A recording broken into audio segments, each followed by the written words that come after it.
한 절씩 교독하겠습니다. 내가 이것으로 형제를 깨우치면 그리스도 예수의 좋은 일꾼이 되어 믿음의 말씀과 내가 따르는 좋은 교훈으로 양육을 받으라.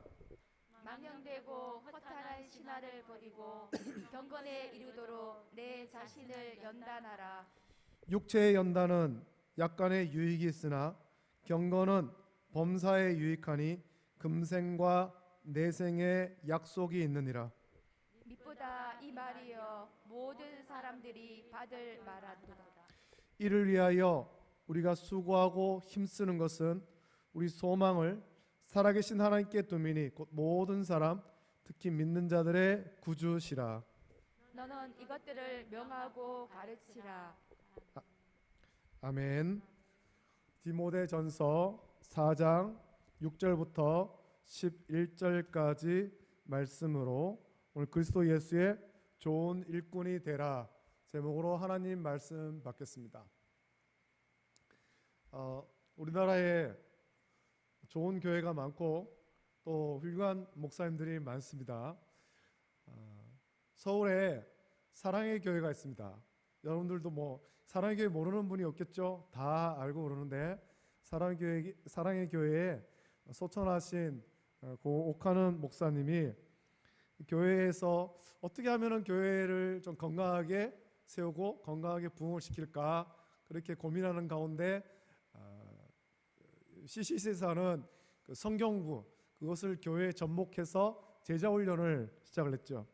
그 제자훈련으로 성도를 양육하고 교회를 변화시킨 후에 그것을 본받아서 많은 교회가 우리나라에 있는 많은 교회가 제자훈련을 합니다. 지금도 이제 그 사랑교회에서 독립된 국제 제자훈련원으로 되어 있고 물론 이제 사랑교회 담임 목사 지금은 오정혜 목사님이 국제 제자훈련원 원장으로 되어 있습니다만 사랑교회 담임 목사가 거기에 이제 국제 제자훈련원 원장으로 있고 그 국제 제자훈련원에서 해마다 칼 세미나를 2차례씩 해서 이제 그 제자훈련을 보급하고 있습니다. 그래서 많은 교회가 또 많은 목회자들이 그 칼 세미나를 받고 그 제자훈련을 교회에 본인들이 섬기는 교회에 접목하려고 합니다. 그 제자훈련을 하는 목적이 뭐겠습니까? 제자훈련을 하는 목적이 이것을 해가지고 교회를 좀 부흥시키겠다, 사람들 많이 모아서 우리 교회 큰 교회 만들겠다 그런 목적으로 한다면 제자훈련은 실패할 수밖에 없습니다. 그거는 제자훈련의 목적이 아니죠. 제자훈련의 목적은 성도를 올바르게 양육하는 겁니다. 성도를 예수님께서 12명의 사도를 그렇게 양육하셨듯이 그렇게 한 사람 한 사람의 성도를 양육해서 온전한 그리스도인으로 세워가는 것, 그래서 하나님 기뻐하신 뜻대로 섬기는 그리스도인으로 세워가는 것, 그것이 제자훈련의 목적입니다. 예수님은 마태복음 5장에서 산상수훈을 말씀하시면서 5장 48절 보면 이렇게 말씀합니다. 우리 한번 찾아볼까요? 마태복음 5장 48절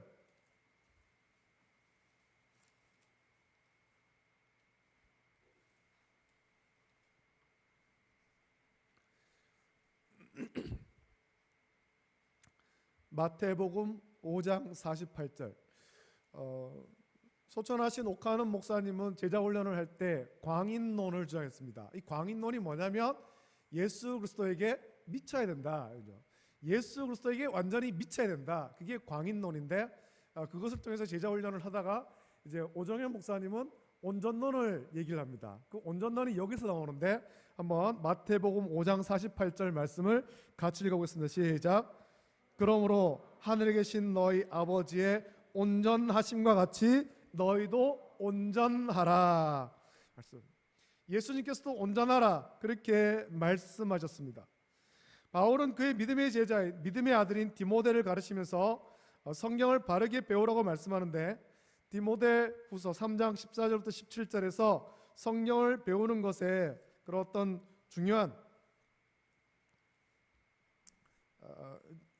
중요함을 말씀하죠. 그래서 성경을 배우는 중요한 이유가 있는데 디모데후서 3장 17절 보면 이는 하나님의 사람으로 온전하게 하며 모든 선한 일을 행할 능력을 갖추게 하려 함이라. 바울도 그렇게 온전함에 대해서 말했습니다. 제자 훈련의 1차적인 목적은 성도가 잃어버린 온전함, 하나님의 사람으로서의 온전함을 되찾으려고 하는 것입니다. 그리고 그렇게 온전해진 성도가 해야 될 일이 있는데, 마태복음 28장 18절부터 20절에서 예수님은 온전해진 성도들이 해야 할 일을 말씀했습니다. 거기 보면 예수께서 나와 말씀하여 이르시되 하늘과 땅의 모든 권세를 내게 주셨으니 그러므로 너희는 가서 모든 민족을 제자로 삼아 아버지와 아들과 성령의 이름으로 세례를 베풀고 내가 너희에게 분부한 모든 것을 가르쳐 지키게 하라. 볼지어다 내가 세상 끝날까지 너희와 함께 있으리라. 예수님께서 말씀했습니다. 온전해진 성도가 해야 될 일은 예수님께 배운 대로 가서 그 말씀을 전하고 다른 사람들도 예수님을 만나고 그들도 온전해지도록 하는 것, 제자를 삼는 거죠. 사도행전에도 그 말씀이 나옵니다만 제자를 삼는 것이죠. 제자를 삼는 것. 제자 훈련을 통해 온전해진 성도는 또 다른 사람을 제자로 삼아서 양육하는 겁니다. 양육한다고 할 때 내 제자로 삼는 것 아니에요. 내 제자로 삼는 것 아닙니다. 내가 가르쳤으니까 넌 내 제자야. 그렇게 하면 그 제자 훈련이 아닙니다. 제자 훈련의 목적은 우리가 다 예수 그리스도의 제자가 되는 것입니다. 나도 예수님의 제자가 되는 것이고 내가 예수님의 제자가 되어서 다른 사람에게 하는 예수님의 말씀을 전하고 가르쳐서 그 사람도 예수님의 제자가 되어서 섬기도록 하는 것, 이게 제자 훈련이라는 겁니다. 많은 사람이 또 많은 교회가 이 제자 훈련을 오해하는 것이 바로 이거죠. 내가 가르쳤으니까 넌 내 제자야 라고 하는 거예요. 그렇게 하면 제자 훈련은 실패할 수밖에 없습니다. 우리 교회도 제자 훈련을 해야 되는데 어떻게 하면 좋을지 아직까지 제가 좀 엄두가 안 나서 시작을 못하고 있는데, 제자 훈련을 하고 우리 모든 성도가 예수 그리스도의 온전한 제자가 되어서 그렇게 주께서 맡기신 사명을 잘 감당하는 우리 교회 또 성도가 다 되어야 될 줄로 믿습니다. 제자 훈련을 해야 됩니다. 제자 훈련을 계속해서 그 제자들이 예수님 말씀을 따라 배운 것을 잘 지켜 행하는 거죠. 예수님 말씀 따라 살아가고 세상을 하나님 나라로 변화시켜 가는 것입니다. 먼저는 내가 제자가 되고 나의 삶이 변화되고 변화된 나를 통해서 가정이 변화되고 교회가 변화되고 직장이 변화되고 마침내 이 세상이 변화되는 것입니다. 이 변화는 예수 그리스도의 온전한 제자들을 통해서 변화가 일어나는 거예요. 우리는 이러한 삶을 꿈꿔야 되죠. 내가 온전한 예수 그리스도의 제자가 되어서 내 인생이 변화되고 우리의 가정이 변화되고 우리 교회가 변화되고 이 나라와 민족, 이 세상이 변화되는 그날 우리는 꿈꿔야 될 줄로 믿습니다. 그냥 그렇게 그냥 대충 사는 것이 아니라 온전한 제자가 되기를 힘써야 되죠. 우리가 하나님의 사람으로 온전하게 되어서 하나님이 온전하신 뜻을 이루어 살아갈 때, 이루며 살 때 우리는 복된 삶을 살 수 있습니다. 기쁘게 살아갈 수가 있다는 것입니다. 주님 주시는 구원의 기쁨, 감격, 이걸 날마다 누리며 살아갈 수가 있는 거예요. 바울은 그의 믿음의 아들 디모데를 권면하면서 목회자로서 그리스도 예수의 좋은 일꾼이 되라 그렇게 권면합니다. 이 말씀을 통해 목회자인 저뿐만 아니라 오늘 우리 모든 성도가 이 말씀을 받고 우리가 모두 그리스도 예수의 좋은 일꾼이 되어 하나님의 기쁨 되기를 예수님의 이름으로 축복합니다. 자, 그렇다면 우리가 모두 그리스도 예수의 좋은 일꾼이 되기 위해서는 어떻게 해야 될까요? 몇 가지를 좀 살펴보겠습니다. 어떻게 하면 예수 그리스도의 좋은 일꾼이 될 수 있을까? 예수 그리스도의 좋은 일꾼이 되기 위해서 첫 번째 조건은 양육을 받아야 된다는 겁니다. 양육을 받아야 된다. 훈련을 받아야 된다는 거죠. 먼저 우리 자신이 양육 받아야 돼요. 내가 이제 교회를 다닌 지, 예수님 믿고 교회를 다닌 지 벌써 십몇 년이 되고 수십 년이 되고 내가 모태신앙으로 지금까지 살아왔는데 무슨 양육을 또 받나? 그렇게 생각하겠지만 우리는 계속해서 양육 받아야 됩니다. 하나님 말씀으로 양육 받아야 됩니다. 오늘 본문 6절 말씀에 바울은 말하기를 이렇게 말하죠. 자, 디모데후서 4장 6절 우리 다시 한번 크게 한번 본문의 말씀을 읽어봅니다. 디모데후서 4장 6절 같이 읽습니다. 시작. 형제를 깨우치면 그리스도 예수의 좋은 일꾼이 되어 믿음의 말씀과 내가 따르는 좋은 교훈으로 양육을 받으리라. 아멘. 일꾼이 되려면 양육을 잘 받아야 됩니다. 양육을. 여러분, 우리가 어떤 직장에 가서 어떤 일을 할 때도 일을 하기 전에 교육을 받아야 되지 않습니까? 직무 교육을 받아야 되잖아요. 이거 어떻게 해야 되는지 교육을 받습니다. 그걸 해야지 내가 맡은 일들을 잘 할 수 있습니다. 우리가 그리스도 예수의 좋은 일꾼이 되려면 양육을 받아야 돼요.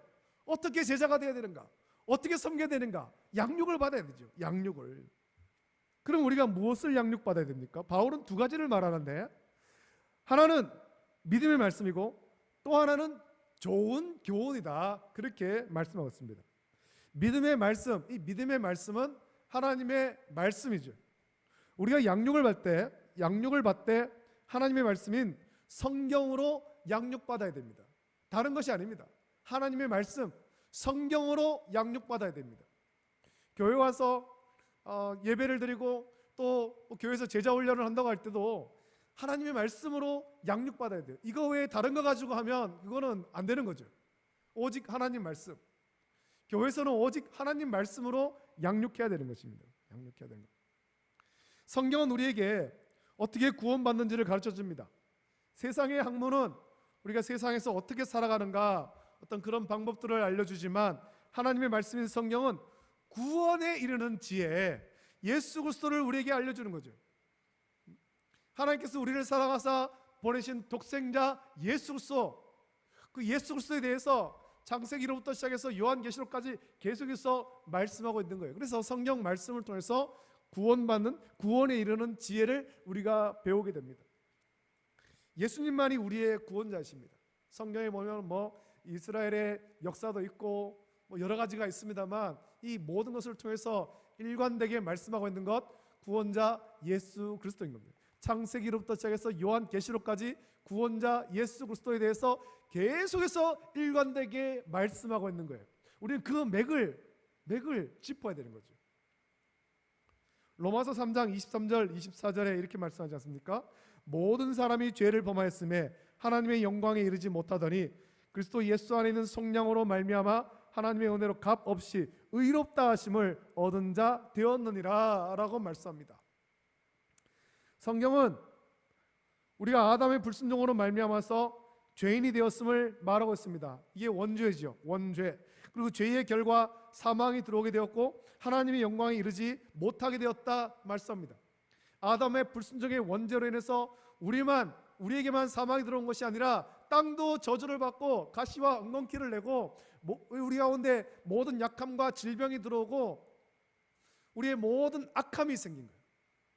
언어가 악해지고 생각이 악해지고 행동이 악해지게 된 거예요. 이게 죄의 결과지 않습니까?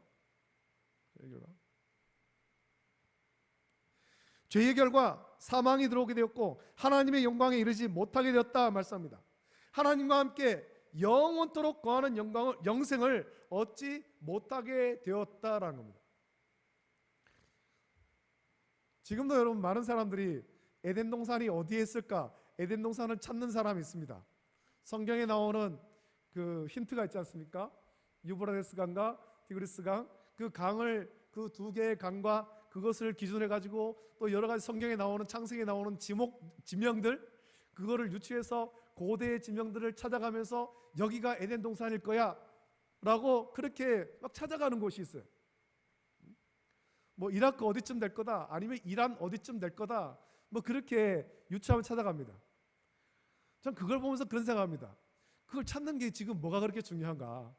고대 에덴 동산 찾는 게 뭐가 중요한가? 지금 중요한 것은 고대의 에덴 동산을 찾는 것이 중요한 것이 아니라 우리를 죄에서 구원하신 예수 그리스도를 발견하고 예수 그리스도를 만나고 예수 그리스도를 구주로 믿는 것, 이것이 중요한 줄로 믿습니다. 할렐루야.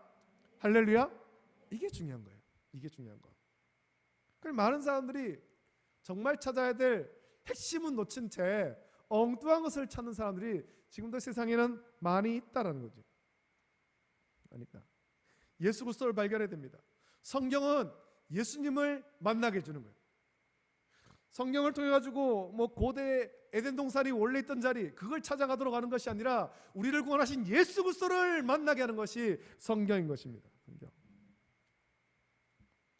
성경은 우리가 세상에서 어떻게 하면 성공하는지 방법을 말씀하지 않습니다. 물론 성경을 보면 우리가 하나님을 온전히 섬길 때 하나님께서 우리의 삶 가운데 형통케 하시고 또 뭐 우리에게 재물과 명예와 어떤 그런 복을 주심에 대해도 말씀합니다만 그거는 부차적인 거죠. 부차적인 것. 주실 수도 있고 주지 않을 수도 있는 겁니다. 핵심은 예수 그리스도 통해서 구원받는 거죠. 이렇게 하면 너희가 부자가 될 거야. 그것이 성경의 핵심이 아니라는 겁니다. 만약 그것을 쫓아간다면 성경을 보는 것이 아니라 서점에 많이 있는 그 베스트셀러, 스테디셀러 그런 코너에 가면 많은 어떤 그 재테크 어떤 그런 서적들이 많이 있습니다. 그거 보는 게 더 나아요. 우리가 그리스도 예수의 좋은 일꾼이 되기 위해서는 하나님의 말씀, 곧 믿음의 말씀으로 양육받되 우리의 구원자 예수 그리스도를 발견하는 데 초점을 맞춰야 됩니다. 예수님을 닮아가는 데 초점을 맞춰야 되죠. 그리고 하나님의 말씀인 성경, 곧 믿음의 말씀 외에 좋은 교훈을 받으라 라고 바울은 말합니다. 이 좋은 교훈이란 좋은 선생님을 만나라는 거예요. 좋은 선생님을 만나 좋은 교훈, 좋은 가르침을 받으라는 거죠. 이게 무슨 말이냐면 내 믿음을 바르게 지도해줄 그런 어떤 목회자를 만나라는 겁니다. 믿음을 바르게 지도해줄 목회자, 하나님 말씀으로 바르게 양육할 지도자를 만나라, 목회자를 만나라라는 겁니다. 여러분들이 저를 위해서 또 많은 목회자를 위해서 기도해야 될 제목이 이거예요. 우리 목사님이 참 좋은 목사님 되길 원합니다. 하나님 말씀으로 가르치는 목회자가 되길 원합니다. 영성이 충만한 목회자가 되길 원합니다. 하나님 말씀을 깊이 묵상하고 거기서 말씀의 은혜를 받고 은혜를 받은 그 말씀으로 우리에게 전하는 목회자가 되길 원합니다. 그것을 위해서 여러분 기도를 해야 되는 겁니다. 그래야 여러분 신앙에 유익이 되는 거죠. 앞에서 목사가 강단에 서서 하나님 말씀이 아닌 다른 것을 전하면 안 되는 거죠. 만약에 이 위에서 하나님 말씀이 아닌 다른 것을 전한다면 여러분 그걸 듣지 말아야 됩니다. 좋은 교훈, 하나님 말씀으로 전하는 목회자의 전하는 말씀을 들으라는 겁니다. 디모데는 바울이라는 좋은 선생님을 만났죠. 디모데는 이 바울을 통해서 어떻게 신앙생활을 해야 되는지, 어떻게 성경을 읽고 묵상하고 어떻게 설교하고 어떻게 목양해야 되는지 이거를 배웠다는 겁니다. 배웠다. 우리의 가장 좋은 선생님은 예수님입니다만 예수님은 우리 가운데 계시지 않고 하나님 보좌 우편에 계시고 지금 성령님이 우리 가운데 계시며 또 우리 주변에 많은 목회자들을 두시고 또 교회 담임 목사를 둬서 여러분의 어떤 삶을 지도하게 하신 거예요. 좋은 목회자를 만나서 신앙의 지도를 받는 것, 그것이 여러분들의 복인 줄로 믿습니다. 여러분 구약으로 넘어가서 사무엘을 한번 보길 원합니다. 사무엘에게는 2명의 학생이 있었습니다. 물론 사무엘을 통해서 배운 사람이 많이 있겠습니다만 사무엘을 통해서 지도를 받은 대표적인 2사람을 좀 살펴볼 텐데 2명의 학생이 있습니다. 2명에게 이 사무엘은 똑같이 교훈했지만 한 학생은 그 교훈을 잘 들어서 하나님께 사랑받는 사람이 되지만 다른 한 명은 교훈을 잘 받지 못해서 교만하여 하나님께 버림받았습니다. 사무엘의 지도를 잘 받은 사람, 그 사람은 다윗 왕이고 사무엘의 지도를 제대로 받지 않아서 교만하게 된 사람, 그래서 하나님께 버림받은 사람은 누구겠습니까? 사울이죠. 사울.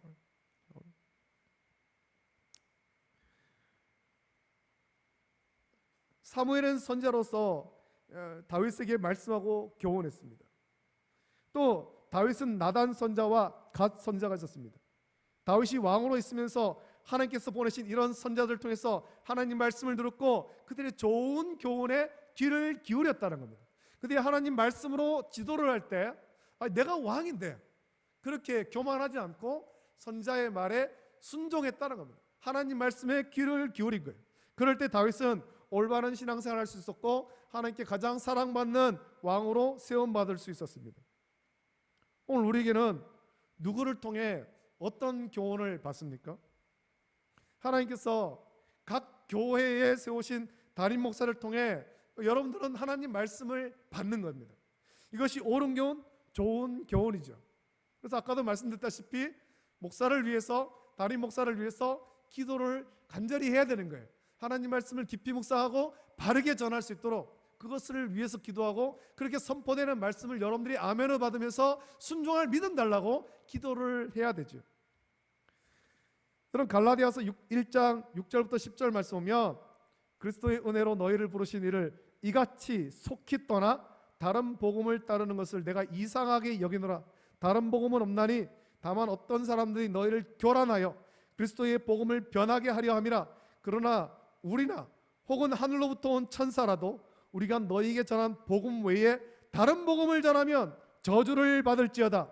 우리가 전에 말하였거니와 내가 지금 다시 말하노니 만일 누구든지 너희가 받은 것 외에 다른 복음을 전하면 저주를 받을지어다. 이제 내가 사람들에게 좋게 하랴 하나님께 좋게 하랴 사람들에게 기쁨을 구하랴. 내가 지금까지 사람들의 기쁨을 구하였다면 그리스도의 종이 아니니라 라고 바울은 말하고 있습니다. 성도들이 자기 교회에서 하나님께서 세우신 담임 목사를 통해 하나님의 말씀인 성경을 듣고 배워야 하는 것입니다. 근데 자기 교회 목사님을 두고 다른 데 가려고 하는 사람들이 있어요. 그러다가 잘못된 교훈을 들음으로 복음에서 떠난 사람들이 이미 바울 시대에도 많이 있었다는 겁니다. 또 복음이 아닌 헛된 것을 가지고 사람들이 듣고 싶어하는 것 같은 그런 이야기를 전해서 미혹하는 사람들이 바울 시대에도 있었다는 겁니다. 그걸 들으면서 거기를 쫓아가는 사람들이 있었다는 거죠. 복음에서 떠나가지고. 우리가 그리스도 예수의 좋은 일꾼이 되려면 하나님께서 세우신 담임 목사를 통해 선포되는 하나님 말씀에 이 복음의 귀를 기울이고 그것을 통해서만 좋은 교훈을 얻어야 되는 거예요. 예배 시간에 이 담임 목사를 통해 선포되는 하나님 말씀을 잘 듣고 하나님 주신 말씀으로 양육을 받으십시오. 그것을 위해서 여러분이 해야 될 일은 담임 목사가 먼저 하나님께서 주신 그런 감동과 은혜로 말씀 받고 받은 그 말씀을 바르게 선포하기를 항상 기도해야 되는 것입니다. 그렇게 기도하고 그렇게 하나님 말씀이 선포되고 선포된 하나님 말씀을 묵상하면서 일주일간 여러분 순종한다면 우리는 하나님의 사람으로 온전하게 양육될 줄로 믿습니다. 할렐루야. 담임 목사를 위해서 많이 기도하십시오. 많이. 저도 여러분이나 별반 다를 바 없는 연약한 사람일 뿐이에요. 기도를 해야 되는 거죠. 또 한 가지 바울은 이렇게 말하죠. 자신을 연단해라. 우리가 그리스도 예수의 좋은 일꾼이 되기 위해서는 자기를 연단하라 라고 말합니다. 7절에 바울은 이렇게 말합니다. 망령되고 허탄한 신화를 버리고 경건에 이르도록 내 자신을 연단하라 라고 말합니다. 이 그리스도 예수의 좋은 일꾼이 되기 위해서는 무엇보다 내 생각과 관점이 예수 그리스도에게로 온전히 향해 있어야 됩니다. 초점이 맞아야 되는 거죠. 초점이. 예수님의 관점을 바라볼 수 있어야 되는 것입니다. 제가 이제 눈이 조금 안 좋아서 안과에 치료를 받으러 간 적이 있었습니다. 가니까 초점 맞추는 훈련을 하더라고요. 초점을 사방으로 빛을 비추면서 거기를 바라보래요. 고개는 가만히 있고 눈동자만 돌려가지고 그 빛이 가는 곳을 쳐다보라는 겁니다. 쳐다보라. 그러면서 양 눈에 초점이 잘 맞는가, 한 곳을 똑같이 바라보고 있는가, 아니면 같이 바라보지 못하고 있는가, 그거를 확인하는 거죠. 건강한 시력은 초점이 같습니다. 양 눈을 움직여도 항상 한 군데를 바라봅니다. 근데 눈이 건강하지 않으면 눈동자는 돌아가는데 초점이 안 맞는 거예요. 보는 것이 서로 다른 거죠. 우리의 초점을 하나로 맞춰야 됩니다. 예수 그리스도에게로 맞춰야 됩니다. 오늘 이 자리 예배드리는 저와 여러분들이 우리의 초점, 우리의 관점 예수님에게로 온전히 맞추기를 예수님의 이름으로 축복합니다. 예수님에게로 우리의 초점을 맞추려면 훈련이 필요합니다. 어떤 훈련이 되겠습니까? 첫 번째로는 경건의 훈련이 필요한데, 이 경건의 훈련 첫 번째로는 한번 따라하겠습니다. 성경 읽기. 그게 압니다. 성경 읽기. 성경 읽기. 예수 그리스도의 그리스도 예수의 좋은 일꾼으로 양육받기 위해서 연날에 훈련하는데 첫 번째가 성경 읽기예요. 성경 읽기. 성경 읽기. 모든 교회가 여러분들이 어릴 때부터 주구장창 들어왔던 말씀이 새해가 되면 항상 성경 읽기에 대한 그런 강조를 하는 것을 듣지 않았습니까? 1년에 1도 할 수 있습니다. 하루에 3장, 주일에 5장 읽으면 1년에 성경 1도 갑니다. 성경 읽읍시다. 늘 강조하는 거예요. 우리 교회도 계속 강조하지 않습니까? 성경을 읽어야 돼요. 성경을 읽어야 여기에 무슨 말씀이 기록되어 있고 하나님의 뜻이 무엇인지를 분별할 수 있죠. 근데 이 성경 읽기가 쉽지가 않거든요. 하루에 3장 읽는 것 아무것도 아닌 것 같겠지만 어려워요. 매일매일 그렇게 읽는 게. 그래서 3장쯤은 아무것도 아니야. 그래 하루 이틀 밀리다 보면 3장이 6장 되고 6장이 9장 되고 9장이 12장 그렇게 넘어가다면 어느새 창세기를 다 읽어야 되는데 못 읽었고 아이고 창세기 못 읽었네. 구약은 힘들겠다. 신약부터 넘어가자. 마태복음부터 해야 되지. 그거 쉽지가 않죠. 마태복음부터 하면 좋겠지만 그것도 어렵다는 것입니다. 성경 읽기를 부지런히 해야 되는 거예요. 요즘엔 참 좋아졌습니다. 저도 차를 타고 갈 때는 항상 사용하는데 성경을 들려주는 것이 있어요. 읽어주는 것이 있어요. 어플이 여러분들의 스마트폰에 그거를 설치를 하고 켜놓으면 성경을 읽어줘요. 내가 듣기 좋은 속도로 읽어주는 어플이 있습니다. 본문도 같이 보입니다. 본문도 같이 보이고 들려도 주고 그럼 여러분들이 그것을 눈으로 따라 읽으면서 들으면 되는 거예요. 그렇게 해서라도 여러분 성경을 좀 읽어야 되죠. 성경 읽게 됩니다. 두 번째 따라하겠습니다. 기도. 크게 따라합니다. 기도의 훈련을 해야 되죠. 기도의 훈련. 지난 제가 몇 주 동안에 그 기도에 대해서 말씀드립니다만 새벽 예배도 좀 나오고 여러분들 시간 내어서 기도도 좀 하시고 기도를 해야 되는 거죠. 성도가 기도 안 하면 어떻게 살아가겠습니까? 기도의 훈련을 해야 되는 거죠. 특별히 하루에 시간을 내고 아무에게도 방해받지 않는 그 시간에 주님 앞에 나가서 기도하십시오. 그래야 우리가 그리스도 예수의 종원 일꾼으로 온전히 세워질 수 있는 것입니다. 기도의 훈련을 해야 됩니다. 세 번째 따라합니다. 찬송을 해야 됩니다. 요즘에 보니까 수년 전부터 TV에 보면은 이렇게 어떤 경연 프로그램이 굉장히 많은데 대부분 그런 어떤 가요 경연 프로그램이 굉장히 많이 있습니다. 그런 사람들이 그런 가요를 굉장히 많이 불러요. 요즘에 노래방도 있고 그래서 사람들이 많이 가는 것 같아요. 그런 가요들은 많이 부르는데 찬송을 얼마나 많이 부르겠습니까? 찬송을 좀 많이 불러야 되죠. 저는 우리 교회에서 예배를 드릴 때 찬송 부르는 시간을 좀 많이 가지고 있습니다. 그래서 예배 전에 항상 6곡씩 찬송을 부르지 않습니까? 6곡. 때로는 그거를 반복해서 부를 때도 있고 수요일 날에도 그렇게 그 찬송을 부르고 그렇게 합니다. 근데 그것으로 충분치가 않죠. 여러분의 삶 속에서 찬송이 절로 나와야 되는 것입니다. 찬송을 불러야 되죠. 찬송을. 기쁠 때도 찬송이 나오고 슬플 때도 힘들 때도 찬송 부르면서 위로를 받고 힘을 얻을 수 있어야 됩니다. 이 찬송의 훈련입니다. 그리고 또 하나는 따라합니다. 전도. 점점 목소리가 작아집니다. 전도의 훈련해야 되죠. 전도의 훈련. 때를 얻든지 못 얻든지 전도하기를 힘써야 되죠. 이 경건의 훈련이죠. 경건의 훈련. 제가 지금 이제 오래된 책들을 제 책장에 있는 오래된 책들을 좀 정리하고 있는 중에 있는데 그 책 중에 대학생 때 읽었던 막전엔 찐빵이라는 책이 나오더라고요. 여러분들도 그 책이 알 텐데 막전엔 찐빵이라고 이만재라고 하는 분이 예수님을 믿고 어떤 구원의 기쁨과 감격 속에 쓴 책이 막전엔 찐빵이라는 책입니다. 초신자의 마음으로 그렇게 참 뜨끈뜨끈한 그런 복음의 단맛을 느낄 때 썼던 책. 그럴 때 가장 복음의 열정이 넘치고 전도의 열정이 넘칠 때 아닙니까? 근데 오래 예수님을 믿다 보면 이 전도의 열정이 점점 식어져요. 얼마 전에 저희 어머니랑 대화를 나눌 일이 있었는데 교회에서 전도를 하라고 참기름을 한 병씩 줬대요. 전도 대상자한테 가서 이 참기름 주면서 전도를 하십시오. 줬대요. 그럼 어머니가 저한테 하는 얘기가 옛날에는 전도하는 게 어렵지 않았는데 지금은 참 어렵다. 참기름을 줬는데 이거를 주면서 뭐라고 말을 해야 될지 도무지 생각이 안 난다. 고민된다. 어떻게 해야 될지 모르겠다라는 거예요. 그러면서 얼마 전에 만나서 또 얘기를 나누다 보니까 참기름을 주긴 줬답니다.